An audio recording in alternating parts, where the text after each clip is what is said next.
Wow. That's very well addressed. Well, you are muted if you want to follow up. I am thrilled, like how you so knowledgeable about these issues and solution is really mind blowing. Thank you so much. It's okay. Yeah. And when you have a follow-on question? No, I'm okay. Back to Thank your Yeah, I'm just gonna ask if that's okay. No, Yeah. Thank you so much for taking your time to be here. I just also want to, in the light of doing actions and creating value and actually doing something about these problems, is there any ask you have for us here on the call and other women that we connect with? How can we be of help to the cause of supporting women in these hard to reach regions? Okay.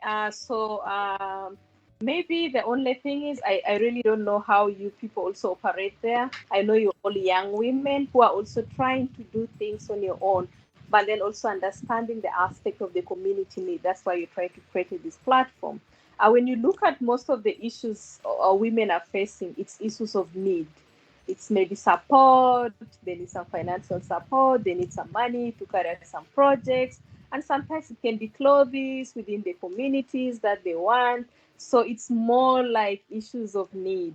And if you're to travel there, you need to look for a flight, accommodation, and then you need to assess at this particular time if I'm traveling, is it safe? How's the security? How do I connect with somebody down there? So it's just like a number of things, and it's dependent on locations as well. So like for locations like Chukudum, it's only one of the Mission Africa Fellowship. It's more like a church kind of a fellowship that only reaches there. The rest of the humanitarians cannot go there. So it depends on location to location. Yeah, that's one thing I would say. Yeah. Okay. Yeah. So if it's anything that you like to support, it's more like on finances or coming up with projects or how to actually basically advocate for some funding to address some of the emerging issues within the grassroots level. Yeah, that's one thing basically. Absolutely. Awesome. Thank you. Well, I don't have an answer right now, but I think it's something we'll reconvene and share among ourselves to be able to help in that capacity. Yeah. Okay. Thank you.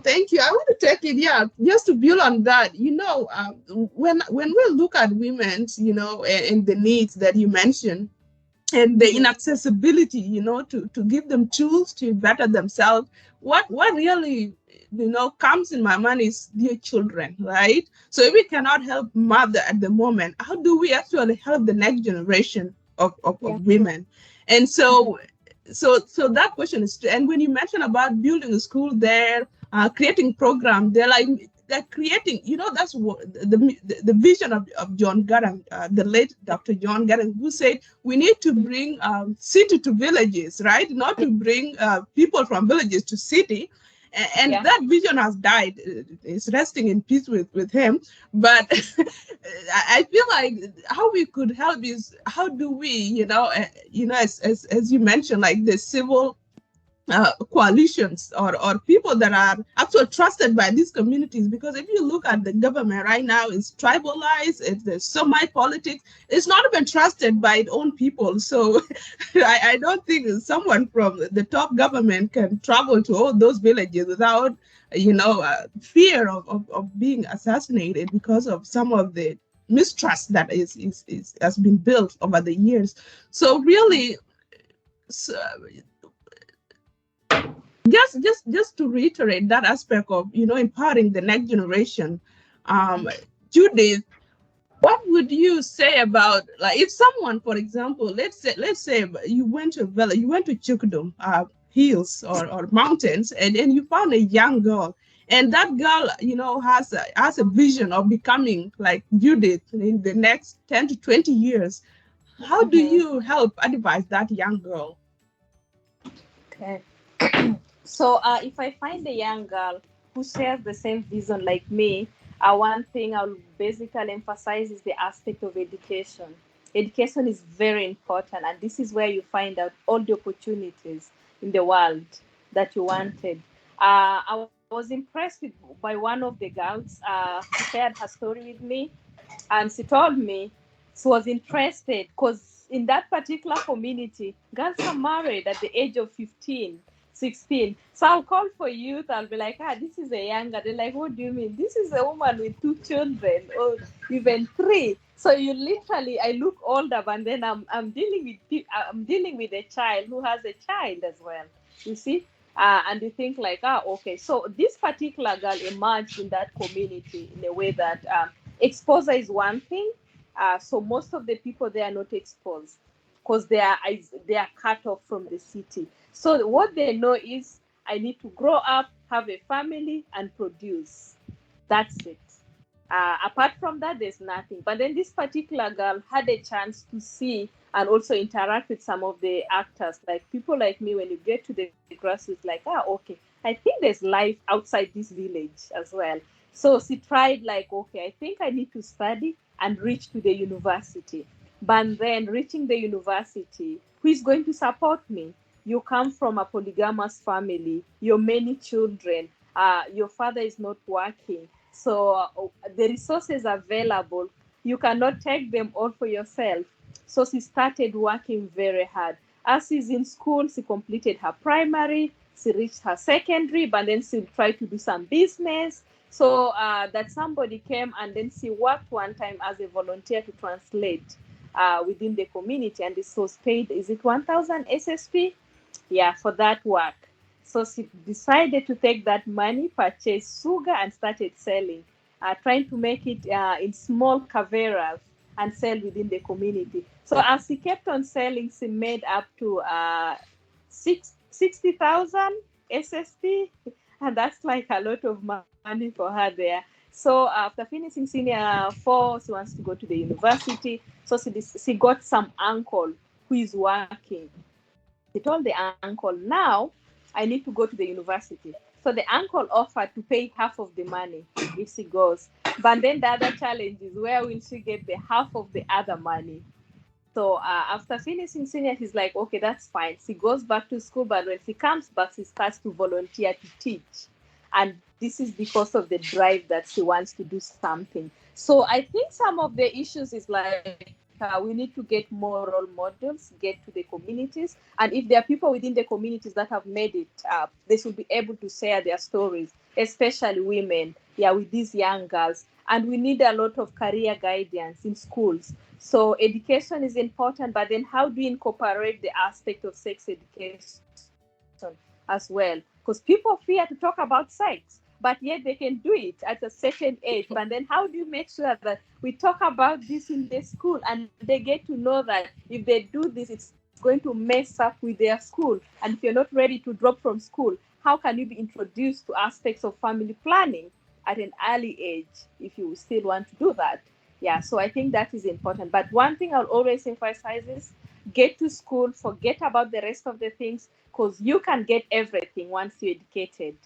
The world needs more educated people, and life becomes quite easier when you're educated, and you can meet whoever you want once you're educated, and there are a lot of opportunities you can get there. So I basically encourage them on the aspect of education. Sometimes it can be difficult, but then you need to hang in there. Most successful people did not make it on an easy way. So every successful person has a story to tell, a story of pain hidden, but then at the end of the day, there's a light in the tunnel. That's it. That's so inspirational, Judith. Thank you so much. And that's what these young girls need to know. So what I hear here is like education, illiteracy, to eradicate illiteracy. I know South Sudan statistic, women, like less than 10% of women are like formal educated. And that block a lot of chances for the younger generation, because if your mother is not educated, your grandmother was not educated, so you don't have role model at home. And if you have no role model at home, where would you go? So you just follow the path and the story repeat itself. So we need to break those barriers. And that's one of the reasons someone like you is, using social media and technology for good, reaching to people and creating that awareness. That's one of the reasons we are here convening as women to discuss women issues and children issues and our community issues and our country issues. Like, these are the conversation that when they're out there, they populate, they reach to people's hearts and they create ways. Once idea is there, it creates ways to come to life. And we really honor it. I know I'm cognizant of your time. I just want to give a chance to ladies. Is anyone having any last question? Otherwise, I'll give it back to Judith to share a last thought. And the next thing we are really looking is creating that mentorship circle where women mentor themselves. It's like we are learning right now from you, and you're learning from us. You're learning from other women, and translate that to younger women, right? There has to be an hierarchy of sisterhood where we are pulling ourselves out, because all of us are pioneers. I know my mother was not formally educated. I'm the first in my family. I want other first to come in the spotlight. And almost all of us here are the first. And so it's really important to have this discussion. So I don't know, ladies, any last question before Judith summarizes and we move on? Okay, if there's no any other further question, Judith, it means you have elaborated everything. You've satisfied all of us within few minutes. Is there any last thought that you can leave with us, with our audience? A lot of our audiences are young women that are looking for inspiration, that are looking for bigger sisters to help them, grow in their dreams. Some of them are in high school, primary school. Others are not yet born, and they'll find this content later on and will be inspired. So any last message to them? One of my last message is that we should be sisters keepers, because that's where trust comes from. Anybody can reach out to you once they trust you. But then the other thing is women should be able to step out from their comfort zone. Get out there, do what you can. If you feel like you have this information and you want to build in somebody, please do that.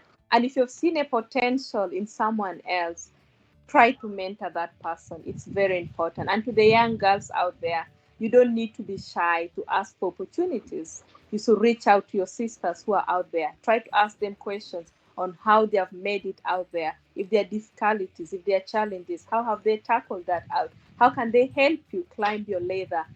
Because at every point, it's important to have a mentor in your life.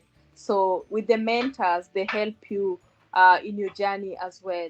You can have mentors in different areas. You can have a mentor in the religious aspect, in your career, in your moral values, and everything. So like, what are those parts of your life that you wanted to build in? But then who is best at doing that? And sometimes you don't need a mentor who is actually older than you. You may find a young person who is doing an amazing work, but then how do you share in this kind of information with the person? How can this person help you also get out of there? That's important. So never be in your comfort zone. You can be anything that you want if you get out of there. Thank you. Thank you. Very well concluded. Is there any, where do you advise that these young people can find you? So our platform here, we open it up for young people to reach out if they are looking for mentors, as you rightly encourage. So if someone message you turn looking for you, where can we find you? I'm on Facebook. You can find Judith Richard, and that's my personal Facebook page. But also I have my other page, which is Doruba Judith as well. So I'm easily accessible on my public platforms. Yeah. Excellent. Thank you so much, Judith. And thank you, esteemed audience. You can find Judith on Facebook using a primary account, Judith Richard, also Doruba Judith. And also tune in to one of shows on Saturday at City Radio.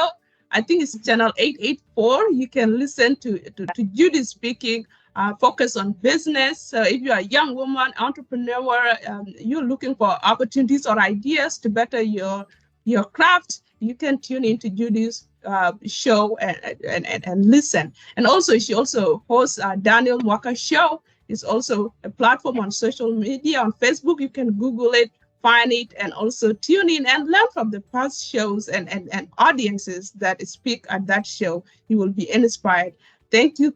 And I hope this message find you at the right time. Be inspired, be encouraged, and of course, as Judy said, be bold.